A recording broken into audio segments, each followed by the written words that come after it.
Mercedes-Benz-ის მოდის კვირეული თბილისში გრძელდება. შემოდგომის ყველაზე მოდურ სანახაობას თანამედროვე ხელოვნების მუზეუმმა უმასპინძლა. კვირეულის მეორე დღე ნიკოლოზ რაჭველის და ორკესტრის აკომპანიმენტი დიზაინერმა თამუნა ინგოროყვამ გახსნა. 30 ლუკისგან შემდგარი კოლექცია გაზაფხული ზაფხულის სეზონზე მანდილოსნებს დახვეწილ და ქალურ სამოს თავაზობს.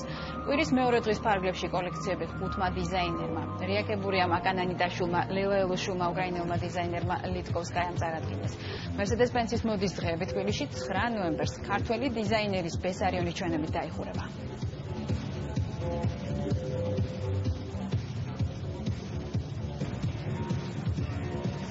თავარი ინსპირაცია იყო ელსვორთ გელის ეს ხელოვნის ინსპირაცია იყო და ქალი იყო ინდივიდუალური და აუცილებლად უნდა ყოფილიყო დაცული ინდივიდუალურობა. მე და ნიკოლოზ რაჭველი უკვე 15 წელია ვიცახით რომ ერთ დღეს ჩვენ ერთად გავაკეთებთ შოუს და აი ეს დღე დადგა და გავაკეთებთ.